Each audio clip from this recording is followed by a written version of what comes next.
মনে রাখবেন, এই কথাটা অনেক বেশিভাবে মনে রাখবেন, শিক্ষক আপনার বিকল্প নয়, শিক্ষক আপনার বিকল্প নয়, প্রতিষ্ঠান পরিবারের বিকল্প নয়, খেলনা সময়ের বিকল্প নয়। আপনার সন্তানের সবচেয়ে যেটা বেশি প্রয়োজন সেটা হলো আপনার সময়, কোয়ালিটি টাইম। আপনার সময় আপনার সন্তানের সবচেয়ে বেশি প্রয়োজন আপনাকে। আপনি তাকে হাতে ধরে ধরে ইসলাম শিখাতে হবে, আপনি তাকে হাতে ধরে ধরে তাওহীদ শিখাতে হবে। সম্মানিত অভিভাবকগণ, একবিংশ শতাব্দীর এখন আমাদের সবচেয়ে বড় চ্যালেঞ্জ হচ্ছে আমরা আমাদের সন্তানদেরকে তাওহীদবাদী সন্তান হিসেবে গড়ে তোলা। আপনার আর কোনো চ্যালেঞ্জ নেই, বিশ্বাস করেন। আপনি যদি চিন্তা করেন আপনি পার্ট টাইম জব করে আপনার সন্তানের জন্য আলাদা আরেকটা টিউটরের ব্যবস্থা করবেন, আপনি ভুল করছেন। আপনি যদি চিন্তা করেন আপনি আলাদা আরেকটা পার্ট টাইম ব্যবস্থা করে আপনার সন্তানকে অক্সফোর্ড বিশ্ববিদ্যালয়ে পাঠাবেন, আরো ভালো বিশ্ববিদ্যালয়ে পাঠাবেন, আপনি ভুল করছেন। ওই সময়টা আপনার জন্য দরকার, আপনার পরিবার, আপনার সন্তান আপনাকে চায়, ওই সময়টা আপনার সন্তান আপনাকে চায়। আপনি এই কোয়ালিটি টাইমটা আপনার সন্তানের সাথে ব্যয় করুন। বিশ্বাস করুন, কোয়ালিটি টাইমের চেয়ে বড় আর কিছু হতে পারে না।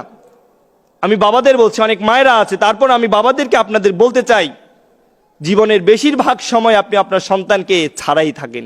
এটা খুবই দুঃখজনক। আমাদের দেশে মাদারহুড আছে, ফাদারহুড নেই। আপনি যারা বৃদ্ধ আছেন তারা একবার চিন্তা করুন তো, আপনার সন্তান আপনার সাথে যতটুকু সময় কাটায় তার মায়ের সাথে তার চেয়ে বেশি সময় কি কাটায় না? কাটায়। একজন বৃদ্ধা মহিলা যদি মারা যায়, তার হাজবেন্ড যদি পৃথিবীতে বেঁচে থাকে, এই বৃদ্ধার জন্য জীবনের বাকি সময়গুলো কাটানো অনেক কঠিন।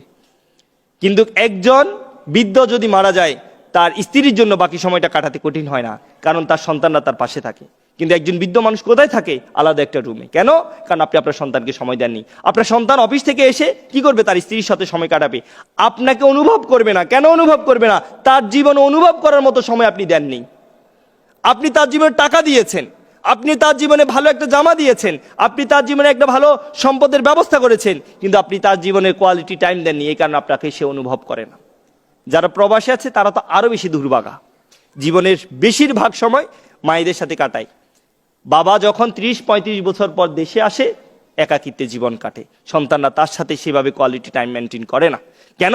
আপনি তাকে সেই সময়টা দেননি। সম্মানিত অভিভাবকগণ, আপনাদেরকে আমি অনুরোধ করে বলছি, সন্তানের সাথে কোয়ালিটি টাইম এনজয় করুন, সন্তানের সাথে বেশি সময় কাটান। 10,000 টাকা যদি আপনার প্রয়োজন হয় জীবনে, আপনি 8,000 টাকা ইনকাম করুন, ওই 2,000 টাকার সময়টা আপনি আপনার সন্তানকে দেন।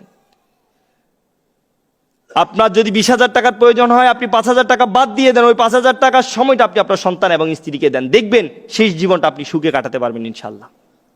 তাই আপনি আপনার সন্তানের সাথে কোয়ালিটি টাইম এনজয় করুন।